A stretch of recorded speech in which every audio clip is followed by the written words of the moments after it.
Marketing Tip Tuesday with Robert Gatewood. Hope everybody had a restful holiday. You didn't overdose on hot dogs and potato salad. Bringing you some good marketing tips today, as always. Let me tell you something. Have you ever been into you started your company and you know you're in it to make money, so you have to price it, but you're not quite sure where to put the price. I'm going to ask you a quick question. Is the lowest price the best price? I want you to chew on that for a minute. Is the lowest price the best price? If you say yes, I'm going to say wrong. If you say no, I'm going to say wrong again. Because the best price, it depends. Depends on what? It depends on who your audience is. Who are you trying to sell to?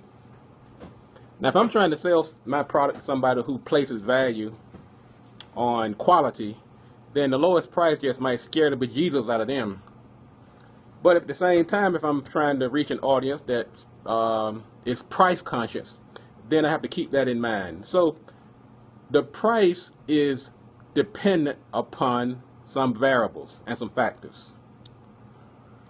Well, sometimes you're not even sure who your customers are. You're not sure, you haven't done your marketing homework, and you haven't targeted properly. So I'm going to give you some basic guidelines on how to price your product this morning, because that's important. You're doing all this work, you're providing these great services, so you have to price it so that you can get your value, get your money back. The first thing I want you to do is to consider the cost of the product. What does it cost you to produce it or to buy it? If you get it from wholesaler, if you have to produce it yourself. I get so many people come to me and they have this product in front of me, and it's great, it's magnanimous, it's just out of this world. And I said, what are you going to sell it for? They said, about $10. I said, oh, that's great, that's great. What did it cost you to make it?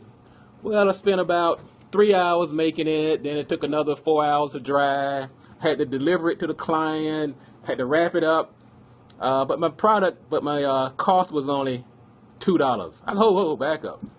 You had to make it for 3 hours, you had to deliver it, you had to package it up. You're not taking into consideration your labor, your overhead. So you have, when you include those costs, when you're taking the cost in consideration, also include the overhead, the rent on the building you're in, your assistants, your general and administrative expenses, if there's any delivery or handling expenses. So the cost, that's the first thing you want to consider when you're deciding what to charge. Your cost on your product. Your cost is a very important factor in the pricing. The second one is the competition. You can't be oblivious to what the competition is charging. That's on the low end and the high end.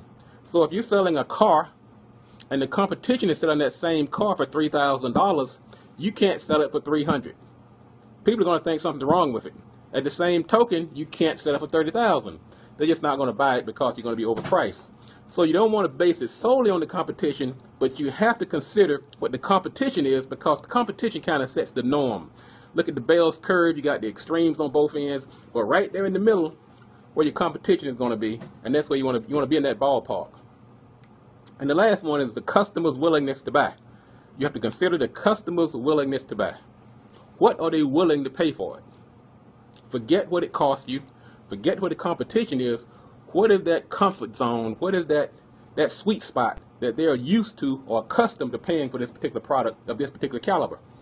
So if they're not willing to pay what you think it should, what they should, then you have to go back and reformulate your cost matrix, and you have to maybe have to go back and make sure you're competing against the similar type products, and that you're not in the wrong place market-wise. So those are three things you want to consider as you set your pricing on your products, goods, and service. First one is the cost. What does it cost you to produce it? The second one, what is the competition charging? And third, what's that sweet spot for the customer? What are they willing to buy? What are they willing to pay?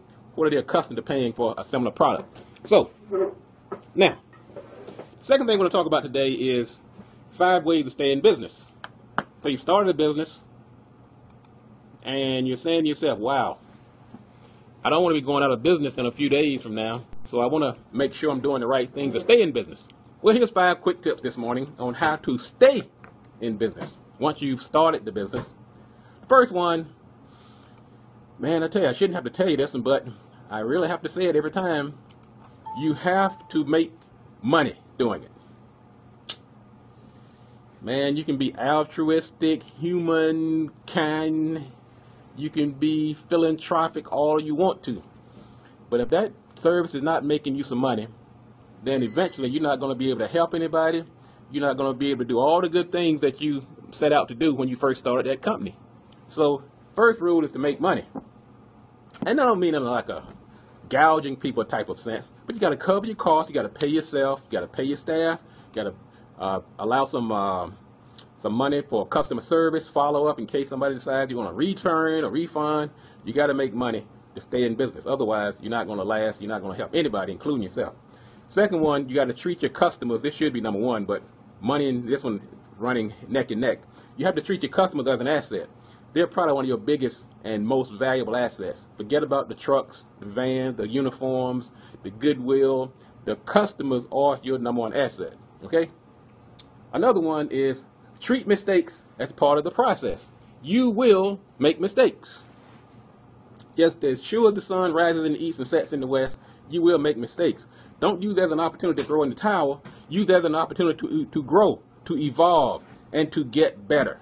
So remember, treat mistakes as part of the process when you decide to go in business. That's how you stay in business. Another one is to be changing at all times. You have to evolve. If you don't manage change, change will manage you. I want you to remember that. If you don't manage change, change will manage you. You cannot sit where you are forever and just expect things to keep on going. You have to be adding new products, shaking things up. You don't have to go out and do something totally different, but just maybe take one of the products or services that you have and change it, tweak it. If you're selling red buttons, then throw a blue button in there every now and then. If you're selling a particular type of service, you might change the hours. You might change throw in some extra feature. But you have to change things up as part of that evolution process of staying in business. Otherwise, your business is not going to survive. And finally, stop procrastinating. Get off the pot. You're sitting here thinking about these things you should be doing. You've thought about it, you slept on it, you've had committees, you've run it up the flagpole, seeing who salutes. Well, I'm telling you, ready, fire, aim. Put it out there. Let the marketplace dictate whether it's viable or not. Your opinion is just that, your opinion. Let the marketplace dictate whether you have a viable service, product. Do your research, of course, but don't sit there on it forever for the next 10 years while your competition is out there gobbling up the market. Go ahead and put it out there, and then you can always adjust. Like I said, be cautious, use prudence, but you can't procrastinate yourself into a lucrative business. Folks, those are your Marketing Tuesday tips. Tuesday, Monday, what is the day? Today, man, that holiday's got me all messed up. Yesterday was a holiday. I usually do my Monday marketing tips. Today I'm doing the Tuesday tips. But that's going to be it. We talked about pricing. We talked about 5 ways to stay in business. Don't forget to join me on the Marketing Pulpit Radio Show every Friday at 10:30 a.m.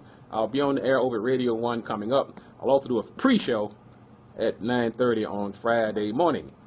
My name is Robert Gatewood. You can go to gatewoodmarketing.com to find out more about me. You can also go to marketingpulpit.com. You can hear this rebroadcast once it comes off Periscope. You can also hear some previous broadcasts that I put in over the past few days.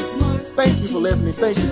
I will be back. I love you guys, and I will see you next time around. We'll make you shine.